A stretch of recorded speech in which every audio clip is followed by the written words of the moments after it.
उत्तराखंड के चमोली में ग्लेशियर में बांध टूटने के बाद यूपी में अलर्ट है। गंगा के किनारे सभी जिलों की हर संभव आपको बता दें हर गतिविधियों पर लखनऊ में बने राहत आयुक्त कंट्रोल रूम से जो है इसको मॉनिटर किया जा रहा है। राहत आयुक्त संजय गोयल से संवाददाता ने खास बातचीत करी है, अनूप सिंह ने बातचीत करी है। क्या कुछ बातचीत हुई है, आप देखिए। के ग्लेशियर में बांध टूटने के बाद उत्तर प्रदेश में अलर्ट जारी हो गया है। उत्तर प्रदेश में हर जो गंगा नदी के किनारे जो जिले हैं उनके लिए अलर्ट बोला गया है और हम इस वक्त राहत आयुक्त कार्यालय में है, जो यहाँ कंट्रोल रूम में पूरे उत्तर प्रदेश को यहाँ पे मॉनिटरिंग किया जा रहा है। और ज्यादा जानकारी के साथ हमारे साथ राहत आयुक्त संजय गोयल सर हैं। सर, किस तरीके से उत्तर प्रदेश में अलर्ट बोला गया है और क्या गतिविधियां इस समय ली जा रही हैं? क्या जो प्रदेश में जिले हैं उनके लिए क्या आदेश आपने दिया है? ये माननीय मुख्यमंत्री से निर्देश प्राप्त हुए हैं कि उत्तराखंड में जो त्रासदी हुई है उसके पश्चात जो हमारे गंगा जी के बेसिन के जितने भी जनपद हैं, 27 जनपद, उनके जिलाधिकारियों को और मंडलायुक्तों को ये निर्देश जारी दिए कि आप हाई अलर्ट पर रहें। हमारे कंटिजेंसी प्लान हमेशा तैयार रहता है, जो बाढ़ के दृष्टिगत जो हम तैयार करवाते हैं आपदा प्रबंधन से संबंधित, उसको ध्यान में रखते हुए और जो वर्तमान में जो स्थिति है जो बन के आ रही है उसको ध्यान में रखते हुए जितने भी स्टेप्स लेने हैं वो जिलाधिकारियों को निर्देश दिए गए कि आप हाई अलर्ट पे रहें और जो जितनी भी आवश्यक कार्रवाई करनी है उसको तत्काल करें। सर, इसके लिए क्या एनडीआरएफ के साथ साथ क्या क्या पीएसी लगाई गई है? कितनी चौकियां इसमें अलर्ट बोला गया है? हमारी एसडीआरएफ की और एनडीआरएफ की टीमें जो जहाँ जहाँ पे प्री पोजिशनिंग है उनको किया गया है, उनको अलर्ट भी किया गया है। उनके 24/7 कंट्रोल रूम पर लगातार चलते हैं। उनके सारे नंबर्स भी जिलाधिकारियों को शेयर किए गए हैं और सबको निर्देश दिए गए कि उनसे तत्काल उनके टच में आ जाएं। और जो मुख्य जनपद हैं उनमें प्री पोजिशनिंग एसडीआरएफ की गई है और वो आवश्यकता अनुसार जो भी मदद होगी उनसे मदद ली जाएगी। सर, वर्तमान हालात उत्तर प्रदेश में कैसे हैं और अगर पानी वहां से चलता है तो उत्तर प्रदेश में कब तक दाखिल हो पाएगा? क्योंकि पहला जिला बिजनौर पड़ता है, तो ऐसे में बिजनौर में सबसे बड़ी जिम्मेदारी बढ़ जाती है कि वहां जिले में किस तरीके से व्यवस्थाएं कराएं, क्योंकि वहां पे उत्तराखंड से लगा हुआ बांध है, तो वहां की किस तरीके से गतिविधियां ली जा रही हैं? जी, सिंचाई विभाग के जितने भी हमारे अधिकारी हैं, जो चीफ इंजीनियर से लेकर नीचे तक और अधिशासी अभियंता जो जनपदों में पोस्टेड हैं, उनको निर्देश हैं कि वो लगातार डीएम के टच में रहें और जो जल का स्तर है उसकी मॉनिटरिंग की जाए।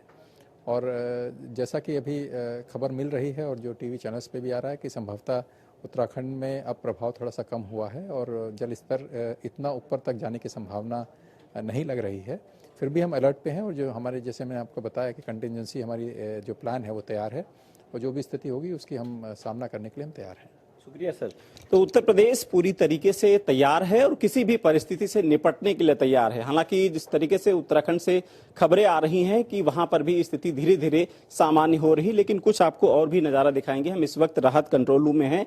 ये वो कंट्रोल रूम है जहां उत्तर प्रदेश में कोई भी त्रासदी या फिर कहीं भी होती है तो उस या यहाँ से कंट्रोल किया जाता है। ये आपको आपके सामने जो टीवी चैनल्स लगे हुए हैं उसमें आप देख भी सकते हैं, उन पे जनता टीवी न्यूज चैनल भी है। ये सब जो चैनल हैं जो खबरें दिखाते हैं उसके आधार पर यहाँ से मॉनिटरिंग किया जाता है। ये फोन द्वारा वहाँ के राहत जो बचाव के लोग लगाए गए हैं उनसे लगातार टीम वहाँ पर लगी है। सिंचाई विभाग की जो टीम है उनसे लगातार बातचीत की जा रही है कि किसी प्रकार से कोई किसी दिक्कत न हो। अगर विषम परिस्थिति उत्तर प्रदेश में आती है तो उससे निपटने के लगातार एनडीआरएफ या फिर तमाम जो इक्विपमेंट हैं उसके लिए तैयार किया गया है। जिस तरीके से पहले से जो बाढ़ राहत क्षेत्र उत्तर प्रदेश में है उनको लेकर जिस तरीके से अलर्ट किया गया था, अब वो तमाम जो चीजें हैं इक्विपमेंट फिर से तैयार एक बार अलर्ट करने के बाद उत्तर प्रदेश पे किसी भी विषम परिस्थिति तैयार हो चुका है। कैमरापर्सन आशीष यादव के साथ अनूप सिंह, जनता टीवी, लखनऊ।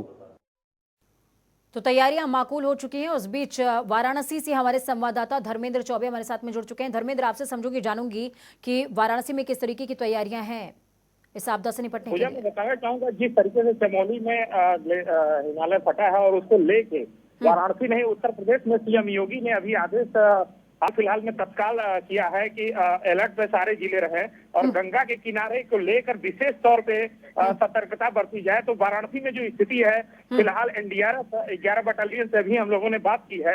11 बटालियन पूरी तरह से मुस्तैद है और फिलहाल में वाराणसी में पूरी पैनी निगाह एनडीआरएफ बना के रखी है ताकि अगर गंगा के जल स्तर पे बढ़ाव होता है तो पूरी तरह से सतर्कता बरती जा सके और किसी तरीके की अप्रिय घटना या कोई किसी तरीके की दुर्घटना न हो सके। जी पूजा। ठीक है धर्मेंद्र, ये भी मैं समझूंगी आपसे कि क्या जो नियर बाय क्षेत्र हैं, घाट घाट वाला एरिया है, वहां से क्या लोगों को शिफ्ट करने का काम हुआ है क्या? जी बिल्कुल, अभी नहीं। फिलहाल में गंगा का जो जलस्तर है यहाँ पे किसी तरीके से बढ़ा नहीं है। अनुमान लगाया जा रहा है, जो जल बोर्ड है उनका जो कहना है, अभी 24 से 25 घंटे में संभावना बढ़ सकती है, लेकिन उनको अलर्ट मोड पे, गंगा के किनारे के लोगों को रहने के लिए जो रहते हैं उनको अलर्ट मोड पे रखा गया है। जी ठीक है, चलिए बहुत बहुत शुक्रिया हमारे साथ जुड़ने के लिए, हम जानकारी साझा करने के लिए। साथ में प्रयागराज से हमारे संवाददाता आनंद राज भी हमारे साथ में जुड़ चुके हैं। आनंद, क्या कुछ अपडेट है प्रयागराज से? देखिए, प्रयागराज में फिलहाल घटना को लेकर अलर्ट तो है, लेकिन यहाँ कुछ होने की संभावना नहीं है। लेकिन फिर भी क्योंकि माघ मेला यहाँ पे बाढ़ वाला इलाका होता है, यहाँ पे अलर्ट जारी है। आपको बता दें, यहाँ के जो साधु संत है, जो मृतक है, जो इस हादसे का शिकार हुए हैं, जिनकी मौतें हुई हैं, उनके लिए बाकायदा 2 मिनट का मौन रखकर उनकी आत्मा शांति की कामना की है। और ये भी कामना की है, सरकारों से ये मांग की है यहाँ के साधु संतों ने। महकमे की तरफ से क्या तैयारी है आनंद? तैयारियों को लेकर तो पूरी तरीके से अलर्ट है। हालांकि यहाँ पर जिला प्रशासन की यह कहना है, वहाँ का जो सरपटा, यहाँ पर कुछ खास असर तो नहीं आ रहा। एहतियातन तौर पर हम लोग अलर्ट है, पूरी तरीके से अलर्ट है। जो भी ऐसी अपनी व्यवस्था है उसके लिए निपटने के लिए खास। ठीक है, चलिए बहुत बहुत शुक्रिया हमारे साथ जुड़ने के लिए, हम जानकारी साझा करने के लिए। तो आपको बता दें कि उत्तराखंड में बांध टूटने से उत्पन्न हुई परिस्थितियों को देखते हुए उत्तर प्रदेश के मुख्यमंत्री योगी आदित्यनाथ ने यूपी के संबंधित विभागों और अफसरों को हाई अलर्ट पर रहने को कहा है। सीएम ने कहा कि ये हालात जो हैं वो दुष्कर हैं, मुस्तैदी के साथ पूरी नजर बनाए रखे जाए। इतना ही नहीं, यूपी में एसडीआरएफ और पीएससी को भी अलर्ट पर रहने को कहा गया। उत्तर प्रदेश के बिजनौर, वाराणसी, मिर्जापुर सहित गंगा के किनारे सभी शहरों में हाई अलर्ट है।